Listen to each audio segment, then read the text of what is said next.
Bonjour mes amis, j'ai vu dans les news hier que Marine Le Pen s'est un petit peu ramollie sur le voile, c'est-à-dire elle a dit oui, moi je ne suis pas obtuse, de toute façon c'est quelque chose qui passera devant le Parlement, c'est quelque chose qui pourrait être soumise ou qui pourrait être censuré par un référendum et tout ça.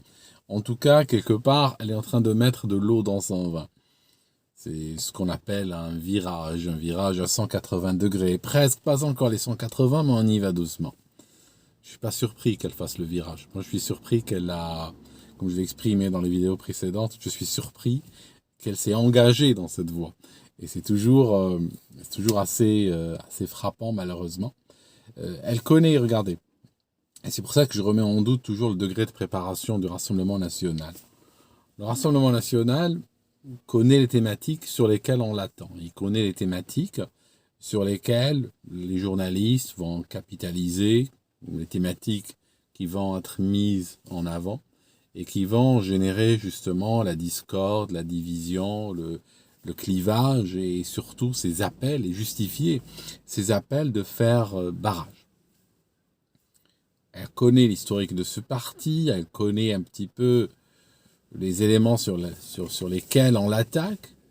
Et ceci ne l'empêche pas quand même d'être parti sur cette idée saugrenue. C'est une idée sur laquelle il n'y avait aucun point à marquer. Il n'y avait rien à... Parce que c'est inapplicable, on n'arrive même pas à empêcher des bandes de dealers de vendre la drogue dans des cités, n'est-ce pas?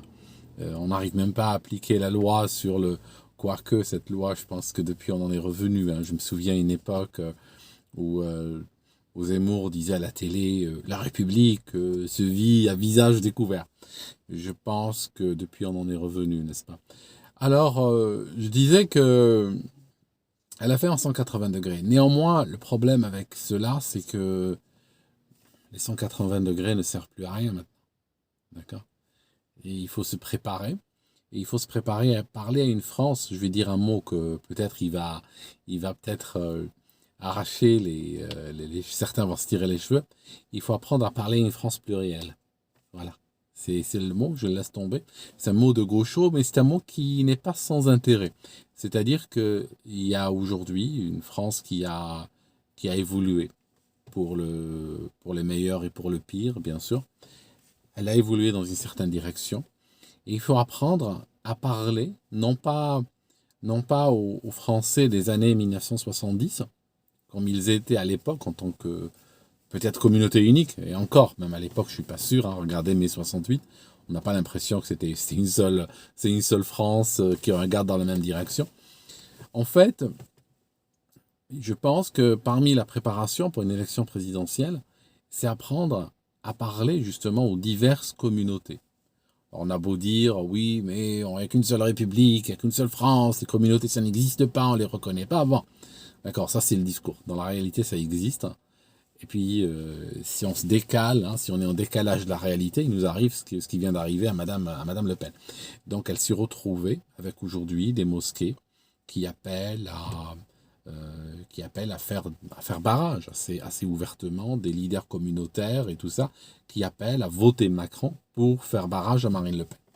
Donc, en quelque part, si vous voulez, la politique, ce n'est pas, comme on peut le voir, et je n'arrête pas de l'exprimer parce que je pense que les Français ont besoin d'écouter ce discours. Les Français sont dans une logique extrêmement idéaliste, extrêmement romantique. Voilà moi ce que je veux et tout ça. Tu sais, je peux te parler de ce que je veux moi aussi. On peut ouvrir ce chapitre. On peut vraiment parler de ce qu'on veut.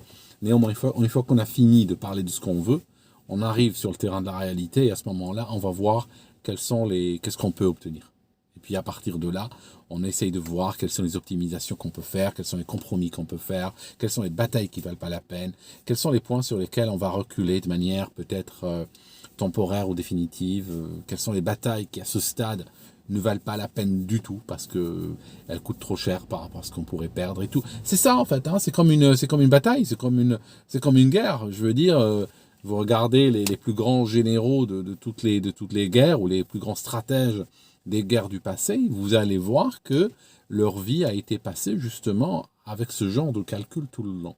C'est pas quelqu'un, vous n'allez jamais avoir un général d'armée qui rentre dans l'histoire, quoi, qui il pourrait, mais pour les mauvaises raisons, prendre tout son armée, la balancer contre un seul objectif, tuer tout le monde Et puis voilà, je veux dire, sa carrière serait très courte. Donc, elle a fait ça. Maintenant, j'aimerais vous dire quelque chose. Quand je sonde un petit peu, je suis en contact avec beaucoup de gens qui sont originaires du Maghreb, par leur histoire familiale. Des fois, eux-mêmes, ils sont nés, des fois pas du tout. Des fois, ils sont nés en France, 2, 3 générations, mais il y a quand même une sorte de background. En termes de pratique islamique, ça va du musulman pratiquant jusqu'au musulman culturel. Ça signifie le musulman culturel qui n'a aucune pratique particulière, mais il est musulman, comme beaucoup des millions de gens sont chrétiens.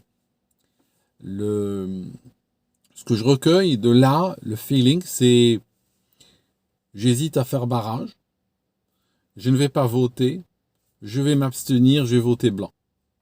C'est le genre de scénario que je trouve assez exceptionnellement. Je vais voter Marine Le Pen, ce qui revient assez exceptionnellement. Et quand je creuse un petit peu, voilà ce que je réalise. Je réalise que, si vous vous rappelez, il y a quelques années, il y a des gens qui allaient, par exemple, balancer des tombereaux d'insultes et tout ça sur les juifs, par exemple, hein, des trucs abominables. Et par la suite, ils vont ponctuer cela, une fois qu'ils ont fini leur phrase, ils vont ponctuer cela par, tu sais, moi finalement, au fond, moi j'aime bien les juifs, ou bien dans un autre registre, moi je j'ai rien contre les juifs, mais bon, tu vois, je déteste les sionistes, moi je suis contre les sionistes. Ceci, bon, ça fait partie du passé, mais toujours est-il que, si vous remarquez, le mot sionisme était un mot-clé quelque part, c'est-à-dire que, comme il ne pouvait pas utiliser directement le mot juif, il préférait utiliser une sorte d'euphémisme, dire oui, bon, c'est plutôt, j'ai rien contre les juifs, c'est plutôt les sionistes. Ok, mais on sait bien que, au final, quand on entend le discours, c'était un discours antisémite dans toute sa dignité. Il n'avait strictement rien à envier au discours antisémite de base que nous connaissons. Juste, il était déguisé un peu comme les Américains, pour ne pas appliquer les conventions de Genève à certains. Ils ne les appellent pas des prisonniers de guerre, ils les appellent des ennemis combattants. D'accord? C'est un ennemi combattant, c'est un prisonnier de guerre. Ils les foutent à Guantanamo, puis ils te disent, oui, mais de toute façon, la convention de Genève ne s'applique pas. D'accord? C'est un peu comme ça. Donc, quel est un petit peu le problème qu'ont beaucoup de gens avec le Rassemblement national et des gens qui sont d'origine étrangère? Je vais vous dire lequel. C'est tout simplement qu'ils réalisent que le Rassemblement national a une méconnaissance de leur culture, de leur sensibilité, tout ça. Donc, quand le Rassemblement national dit, par exemple, moi je veux lutter contre l'intégrisme islamique, ou moi je veux lutter contre l'islamisme, eh ben, ils l'entendent comme si un juif entendait des propos antisémites ponctués par je suis contre les sionistes, j'ai rien contre les juifs. Ça fait un peu, ah oui, moi j'ai rien contre les musulmans, mais j'en ai contre les islamistes. Or, la définition, parfois elle est vague, parfois elle n'est pas claire, surtout venant de gens du Rassemblement national qui clairement, je vais être gentil, hein, je soutiens dans une certaine mesure ce parti, et je vais vous dire clairement, ils sont complètement incultes. Mais vraiment, ça signifie quand on les entend parler, surtout leur cadre, peut-être à la base, j'ai rencontré franchement, des gens super carrés, des gens ayant même vécu dans des pays arabes, etc., des gens qui sont super bons. Et en fait, ceci m'interpelle, parce que je me dis, comment le Rassemblement national peut-il avoir des gens souvent très intelligents, très cultivés dans sa base, alors qu'en fait, au niveau de son bureau national, il n'y a que des ignares. Mais c'est vrai, hein, c'est une question sans provocation. Je suis observateur, je vous dis. Je suis pas là pour me faire des amis ou récolter des bons points avec les uns et les autres, parce que j'attaque tout le monde. Donc, de toute façon, tôt ou tard viendra le tour de quelqu'un d'autre. Mais en fait, c'est pas des attaques, c'est des critiques. Donc, je me dis que je parle des fois avec des gens du Front National, des militants ou du Rassemblement National, qui sont vraiment très bons. D'accord, qui sont vraiment très bons. Et quand je parle à ces gens, je sens du respect envers les minorités, envers les différentes communautés qui composent aujourd'hui la France. Je sens une très bonne connaissance, je sens une fibre, je sens aussi une fibre, vous allez être surpris, je sens une fibre socialiste très profonde. Vraiment, une fibre socialiste, que je n'ai pas trouvé par exemple chez les Zemmouristes. Les Zemmouristes, on sent que vraiment on est à droite. Alors chez les Rassemblements nationaux, c'est des vrais socialistes aboutis pour beaucoup d'entre eux. Et avec une bonne connaissance du terrain. Le problème, c'est que c'est pas eux qui décident. Parce que j'ai l'impression que la méritocratie, hein, juste dit comme ça, la méritocratie n'est pas une valeur centrale au Rassemblement national. Et ça, malheureusement, toutes les organisations qui n'ont pas la méritocratie comme valeur importante sont condamnées à suivre le même chemin que le Rassemblement national. Ça signifie condamnées à l'échec, quelque part. Quand tu as des gens super intelligents à la base et que tu as des ignares au top, c'est que tu es en train de reproduire le même schéma qu'on retrouve dans beaucoup d'organisations extrêmement corrompues, extrêmement... Je ne dis pas que le Rassemblement national est corrompu, mais je le compare à des organisations où on trouve de la corruption, où on trouve du népotisme, où on trouve des passe-droits, où on trouve des intouchables, des gens qui sont des nantis, qui sont au top, hein, qui centralisent toutes les décisions, qui n'écoutent personne, et puis qui imposent leur volonté, alors que très souvent, ça n'a aucune réalité. Moi, je connais des gens du Rassemblement national qui sont capables de parler à diverses communautés, parler de choses sensibles, de choses délicates, sans jamais heurter qui que ce soit, et faire passer dans leur discours des valeurs nationales très fortes et bien articulées, sans que chacun ne se sente heurté. Et même capable de causer le ralliement même au-delà de leur camp. Et voilà.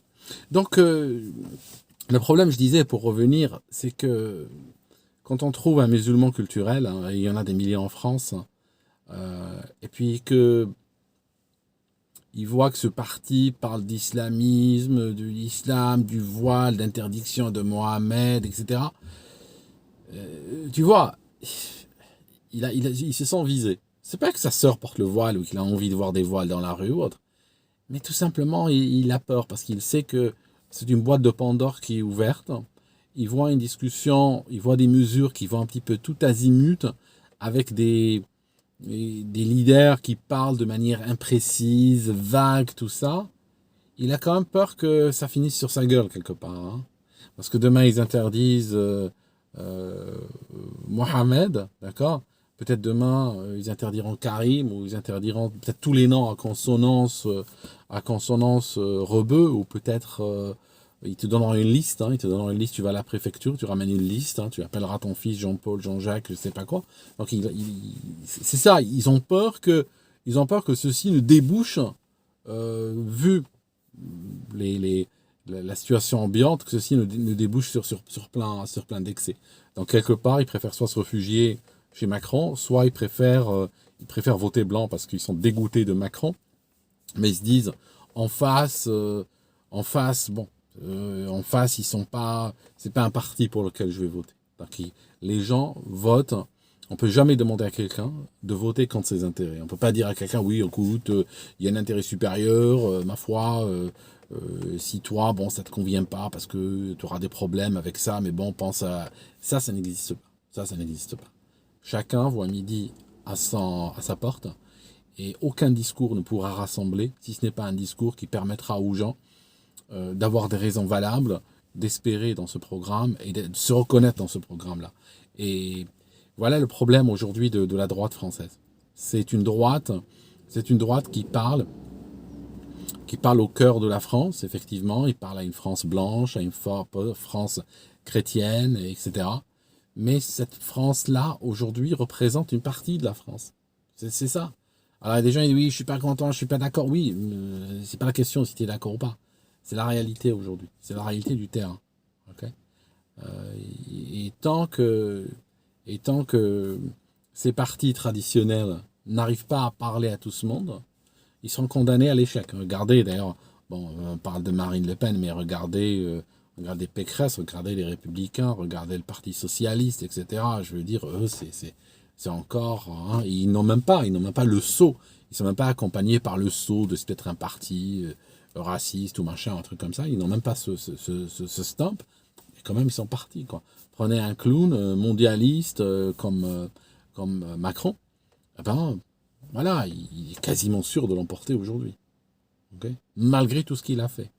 Donc vous voyez que Macron doit, au-delà de la révulsion, que le personnage, révulsion tout à fait légitime qu'on peut comprendre, que le personnage peut provoquer chez les uns et les autres, euh, il faut quand même regarder plus loin. Il faut regarder plus loin.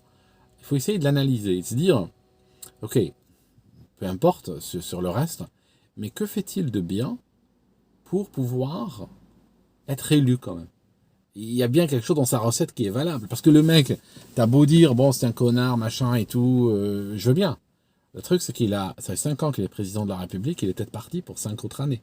Ok, donc, il y a quelque chose, quand même, dans son système, il y a quelque chose de valable. Sur le plan, je dis ça cyniquement, je dis pas valable dans le sens que moral, il a une supériorité morale sur d'autres. Non, non, je dis pas ça. Je dis sur le plan pragmatique, ce type, il y a quelque chose qu'il fait correctement. Vous voyez? Ce qu'il fait correctement, c'est que, et là, je vais peut-être aller dans l'excès, peut-être dans l'autre sens, c'est que le type est cosmopolite. Le gars, tu vas sur son Twitter, il n'y a même pas le drapeau français, il y a le drapeau européen. Je dis pas que, j'invite pas les autres à rejeter le drapeau français. C'est pas ça l'idée. Mais regarde dans quelle direction il va. Regarde sa communication. Sa communication, le mec, il peut faire des saloperies sur le terrain, mais alors il peut faire des abominations monstrueuses sur le terrain, n'est-ce pas? Nous l'avions comparé, et je tiens encore là, je suis toujours derrière cette comparaison, et je pense qu'elle est extrêmement pertinente. Nous l'avons comparé aux années 40. Mais si vous regardez sa pratique, sa communication, observez-le sur le plan de la communication, vous voyez, il est très cosmopolite dans sa communication. Il sait parler à tout le monde. Et puis, c'est tout ce que la France demande, en fait. La France, peut-être, au fond, la France n'attend pas un sauveur. La France n'attend pas un messie. N'attend pas quelqu'un qui la sorte de l'Union européenne ou qui baisse le chômage ou qui améliore la sécurité dans la rue ou qui améliore le pouvoir d'achat ou autre. La France, peut-être, c'est pas vraiment ce qu'elle veut en réalité. La France, elle veut juste quelqu'un qui sait lui parler. Ce quelqu'un, aujourd'hui, prenez Macron, il sait lui parler, et ça suffit. On lui pardonne tout le reste, voilà. La France lui pardonne tout le reste. L'électorat va encore voter pour lui pour 5 autres années, et même s'il va va les harnacher d'un carcan, hein, où chacun se retrouvera dans un carcan comme ça, avec la tête dedans. Carcan électronique, bien sûr, on n'est pas au Moyen-Âge, je ne vais pas te mettre un carcan en bois et en métal. Mais malgré tout, l'électorat accepte cela. Et l'électorat français ne pardonne pas quelqu'un qui ne sait pas lui parler. Quelqu'un qui ne sait pas lui parler, tu peux leur promettre ce que tu veux. Tu peux leur promettre 0% d'impôts, 0% de TVA, je te paye tes dettes, je te mets un tapis rouge en sortir de chez toi, tu as le droit à une place assise dans les bus, tout ça. Tu peux faire ce que tu veux. Si tu commets des impairs de communication avec ce peuple, t'es grillé, t'es fini. Les impairs de communication, il faut les savoir, il faut les étudier. Et généralement, c'est un peu trop tard, hein, c'est un peu trop tard entre les deux tours. Généralement, il faut super les travailler longtemps à l'avance. Hein. Il faut être super bon à ça. Hein. C'est du travail. C'est un peu comme le bac. Hein. Tu peux pas arriver et dire oh là, le bac c'est lundi prochain. Il va falloir que je commence à bachoter un peu. C'est trop tard. C'est fini là. T'es grillé. Il faut travailler longtemps à l'avance. Et je pense aujourd'hui que la relation avec l'électorat français est de cette nature. Voilà. Merci en tout cas, mes amis, d'avoir suivi cette vidéo jusque-là, comme vous avez suivi les autres, avec beaucoup de complaisance, et vous m'avez laissé des commentaires très encourageants, et je vous en remercie, et je reviendrai une autre fois.